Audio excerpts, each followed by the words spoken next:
Saudara, Anda masih bersama Klik Indonesia Pagi.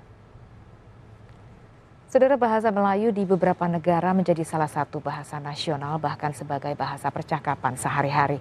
Berdasarkan itulah Badan Kerjasama Antar Parlemen BKSAP DPR RI melakukan diskusi dan masukan terkait rencana pembentukan asosiasi anggota parlemen dari sejumlah negara yang menggunakan bahasa Melayu.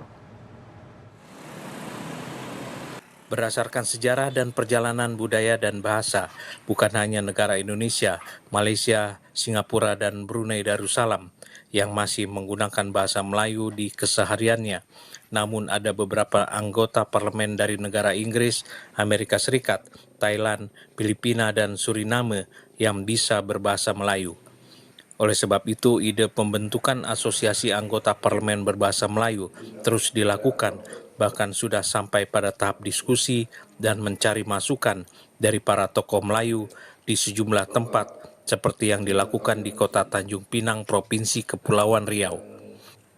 Ketua BKSAP DPR RI Fadlizon berdiskusi dan mengumpulkan sejumlah masukan berharga sebagai referensi rencana pembentukan asosiasi anggota parlemen yang berbahasa Melayu. Dari diskusi terungkap ada beberapa kosakata bahasa Indonesia yang berasal dari bahasa Melayu Kepulauan Riau. Ini adalah salah satu cara bagaimana kita mengembangkan supaya bahasa Indonesia Melayu ini diakui oleh dunia internasional. Di forum-forum internasional kami berharap targetnya adalah diakui sebagai bagian dari bahasa kerja di IPU, Interparliamentary Union atau Organisasi Parlemen Dunia, dan juga di ASEAN, di ASEAN Interparliamentary Assembly atau AIPA. Ini kan anggota parlemen negara-negara ASEAN. Sementara yang mayoritas di sini adalah yang berbahasa Indonesia, bahasa Melayu. Kita berharap juga diakui nanti sebagai bagian dari bahasa resmi di AIPA. Ini target dari BKSAP DPR RI ke depan.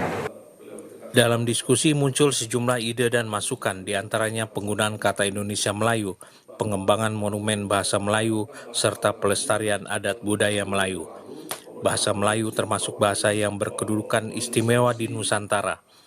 Keistimewaan itu disebabkan oleh persebarannya yang sangat luas di Asia, khususnya di Asia Tenggara, sehingga menjadi satu dari 5 bahasa yang memiliki jumlah penutur terbanyak di dunia. Bahkan bahasa Melayu juga telah menjadi bahasa internasional seperti diakui oleh para pakar bahasa. Sekali lagi,